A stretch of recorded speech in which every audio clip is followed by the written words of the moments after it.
Welcome back नाजरीन। कराची के नौजवान हम वक्त तैयार रहते हैं पाकिस्तान की तरक्की के लिए, कुछ भी करने के लिए। और सबसे इंपॉर्टेंट फैक्टर इसमें यह है कि जहां कराची में आबादी के तनासुब से पाकिस्तान का सबसे बड़ा शहर है, वहीं कराची में जो इस पूरी शहरी आबादी का एक बड़ा तनासुब है वो नौजवानों पर मुहित है। ये नौजवान जामियात, कॉलेजेस और दर्सगाहों में जहां खिदमात अंजाम दे रहे हैं, अपनी तरक्की के लिए सोच रहे हैं, वहीं पाकिस्तान की तरक्की और फलाह बहबूद के लिए भी बड़ा काम कर रहे हैं। जिस तरह सर्दी के मौसम में हमने देखा कि जामिया कराची से ताल्लुक रखने वाले नौजवान सड़कों पर आए और उन्हीं सड़कों पर मौजूद बेसहारा लोगों की खिदमत के लिए उन्होंने कंबल अरेंज किए और लोगों से उन्होंने इस सिलसिले में डोनेशंस भी ली और बहुत कम कॉस्ट पर उन्होंने उन बेसहारा लोगों के लिए जो सड़कों पर अपनी रात गुजारते हैं, चौराहों पर गुजारते हैं, उनके लिए कंबल अरेंज किए। इसी तरह कोई भी मार्का हो, कोई भी वाकया हो, चाहे सैलाब की सूरत हाल हो या फिर जलजला ज़दगान की इमदाद की बात हो, ये कराची के नौजवान बढ़ चढ़कर उनकी खिदमात के लिए, वेलफेयर के लिए, रेस्क्यू के लिए और उनकी मदद के लिए आगे आते हैं। रमजान मुबारक का महीना करीब है। यही कराची के नौजवान हैं जो हर साल अपनी अपनी बिसात में रहते हुए गरीब मुस्तहक लोगों के लिए कुछ ना कुछ करते हैं। लेकिन डोनर जब ये देखता है कि उसकी डोनेशन सही जगह नहीं जा रही तो उसका एतमाद खत्म हो जाता है। इसी एतमाद को बहाल रखने के लिए कराची के नौजवानों ने एक नए सिरे से एक कोशिश का आगाज किया है। क्या वो कोशिश है आज हम आपके सामने रखेंगे। और कराची यूथ फेडरेशन से ताल्लुक रखने वाले एक यूथ एक्टिविस्ट हमारे साथ इस वक्त स्टूडियो में मौजूद हैं, सैयद हम्माद अहमद। अस्सलाम वालेकुम। वालेकुम सलाम सर, थैंक यू सर। मुझे ये बताइए सैयद हम्माद अहमद के क्या आप करने जा रहे हैं कराची के लोगों के लिए अब, और वो लोग जो अब ये सोचते हैं, समझते हैं कि लोग डोनेशन तो ले लेते हैं लेकिन न जाने डोनेशन सही जगह जाती भी है या नहीं जाती, चाहे वो ज़कात हो या फितरा। और यही वजह रही है गुज़िश्ता कई बरसों में पूरे पाकिस्तान में कि लोगों ने फिर डोनेशन देना ही बंद कर दिया। सर एक्चुअली मैं रमज़ान के प्रोजेक्ट को लीड कर रहा हूँ और इसमें हम उन लोगों की मदद करेंगे जो वाकई में नीडी हैं और वो वाकई में नीडी हैं और वो लोग मतलब कि किसी के थ्रू ले नहीं सकते फंड्स वगैरह। उसमें हम असल जो लोग डोनेशन देते हैं उन्हें एतमाद में लाया जाएगा। क्या क्योंकि लोगों पर किस तरह लाएंगे आप इन लोगों को एतमाद में?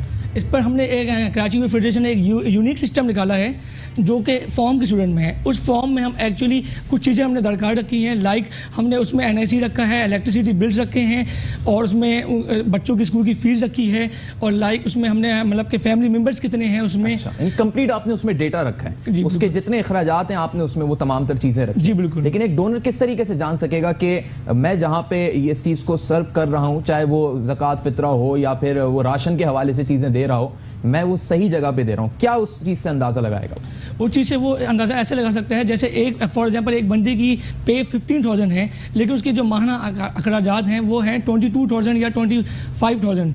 तो उसको देखते हुए वो यकीन करेगा कि हाँ भाई ये वाकई में सही। और फर्दर आपने उसका वो डेटा उसमें लिया हुआ होगा कि उसके वो अखराजात 22,000 क्यों हैं, उसकी सैलरी कितनी है। जी जी बिल्कुल। तो क्या लोग जिन लोगों से आप ये डेटा ले रहे हैं, क्या इतना आसान है उनसे डेटा लेना? उनसे लेना डेटा इस लिहाज से आसान है क्योंकि हमने ये बिल्कुल यूनिक काम किया है और एक बिल्कुल थ्रू प्रॉपर चैनल ये काम किया है। मतलब कि इसमें हमने रेफरेंसेस रखे हैं, रेफरेंसेस बेसिस में किए हैं। जैसे कि एक मेरा फ्रेंड है उसके थ्रू किया ये काम, फैमिली मेम्बर्स के थ्रू ये काम कर रहे हैं उस अच्छा। जी यानी आप उन लोगों को जज कर रहे हैं जो सोसाइटी में सफेद पोश कहलाते हैं। जी बिल्कुल, सफेद पोश नहीं, वाइट कॉलर किसी के सामने हाथ भी नहीं फैला सकते, पीठ नहीं सकते, अपना चूल्हा बुझा एक वक्त का खाना खाते हैं लेकिन स्कूल में बच्चों को भेज देते हैं कि वो तालीम हासिल कर लें। ठीक है। और इन लोगों की कोई अमूमी तौर पे मदद भी नहीं कर पाता, अमूमी तौर पे मदद, क्योंकि ये किसी के सामने हाथ नहीं फैला रहे। जी बिल्कुल। ठीक है। तो कितनी टीम आपके साथ है, कितने लोग? इसमें मेरे साथ 20 to 25 मेंबर्स हैं जो मेरे साथ काम कर रहे हैं और मुख्तलिफ एरियाज़ के हैं। इसमें मैंने डिस्ट्रिक्ट के ऊपर ये डिवाइड किया हुआ काम और उस पर अलग अलग डिस्ट्रिक्ट के लोग काम कर रहे हैं मेरे साथ। बड़ा बुनियादी एक सवाल है कि एक सफ़ेद पोश इंसान जो किसी के सामने हाथ नहीं फैला सकता, वो आपको ये सारा डेटा क्या आसानी से दे देता है? वो आसानी से आप उसमें बिल्स भी बता रहे हैं, बच्चों के स्कूल की फीस भी, उनके वॉचर्स भी बता रहे हैं और शायद पे स्लिप भी आप इसमें? जी बिल्कुल, पे स्लिप भी है और उसमें हमने बैंक स्टेटमेंट तक भी रखी है। वो वजह ये है कि एक तो ये हम रेफरेंसेस बेस में कर रहे हैं, मैंने जैसे आपको पहले बताया, उसी को देखते हुए ये हमें एक सफ़ेद पोश आदमी दे देते हैं, मगर हम इसको मंजर आम में नहीं लाएंगे कि बाकी लोगों की तरह कि ये ना हो कि सोशल मीडिया। क्या करेंगे इस डेटा का फिर आप?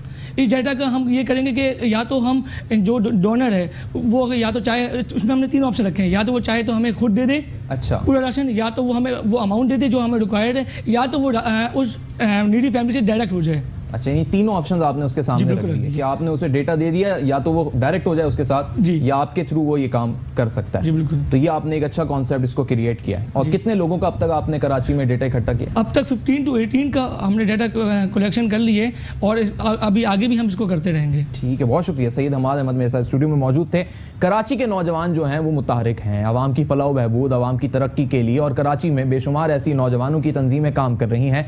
आने वाले दिनों में हम कराची से ही ताल्लुक़ रखने वाली ऑर्गेनाइजेशन का भी आपके सामने जिक्र करेंगे और उनके रिप्रेजेंटेटिव्स को भी लेकर आएंगे, जो सिर्फ चंद लोगों में नहीं बल्कि एक बड़े तबके में कराची के ही बड़ा अहम काम कर रहे हैं और स्पेशली रमज़ान के हवाले से कर रहे हैं। तो ये नौजवान किस तरीके से एग्जीक्यूट कर रहे हैं, उनके पास क्या स्ट्रेटजी है, वो भी हम शेयर करेंगे आने वाले दिनों में। अपने मेज़बान मोहम्मद उमर खान और हमारी टीम को दीजिए इजाज़त। अल्लाह हाफ़िज़।